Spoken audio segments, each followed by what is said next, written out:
The admission by one of this country's most notorious killers that he'll re-offend if released from jail has raised the issue of how we rehabilitate serious offenders. George Baker was sentenced yesterday to 16 years preventive detention for attacking a fellow inmate and a prison guard. Baker told the court he'd probably kill people if he was freed. He's already serving a life sentence for murdering 17-year-old Liam Ashley in the back of a prison van in 2006.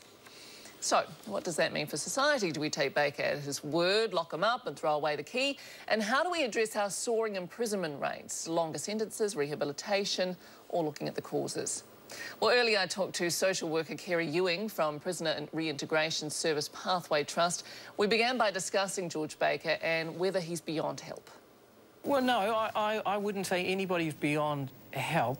They're going to need to want to be helped, and it may not be the right time for that to occur for Mr. Baker at this time, but people change, and time is an important factor there.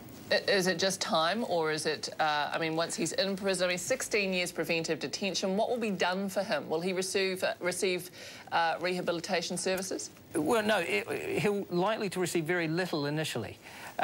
We tend to focus what programs we do have until the final third or the final part of an individual sentence. Why is that?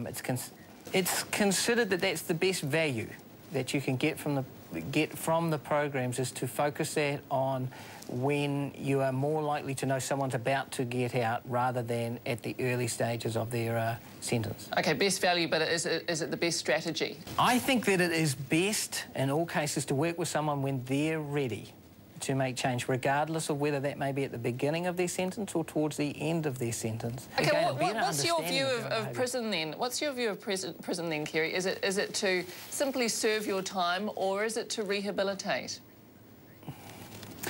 I believe that prison, to serve our community, our society, should be focused upon both.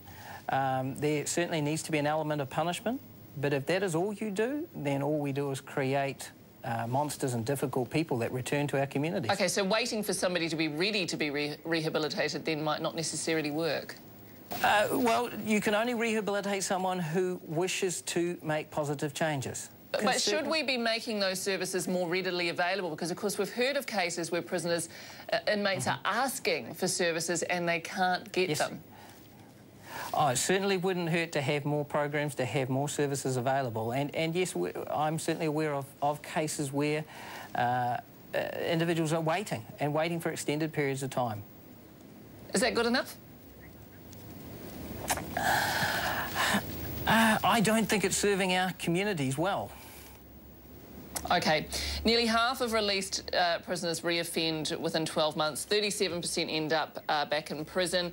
Why is that? I mean, are these people simply committed criminals, or is there not enough going on in prison to rehabilitate them? Yes.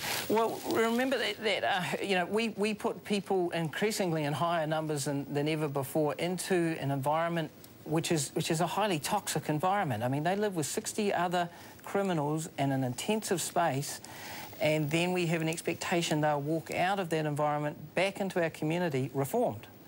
The logic of simply increasing prison sentences with the hope that they will be increasingly reformed fails me. That is, every piece of research has shown that. We as a society have continually demanded of our government to give us longer sentences, but that is not what will make us a safer community to live in. What will? What's the answer? Having access to drug and alcohol resources, having opportunity to be a part of programs that will challenge your thinking and your understanding, dealing with past hurts. A third to half of all prisoners have been abused as children. I mean, one of the truest things I know is hurt people will hurt.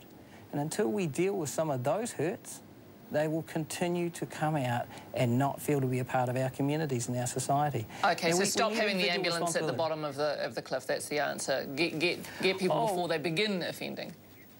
Absolutely. And then when you do have them in a controlled environment such as prison, I'd be flooding that places with counsellors, with therapists, getting in there and seeking to learn what is driving this individual's behaviour. With the situation as it is, obviously there needs to be something done to service people who are coming back out into society.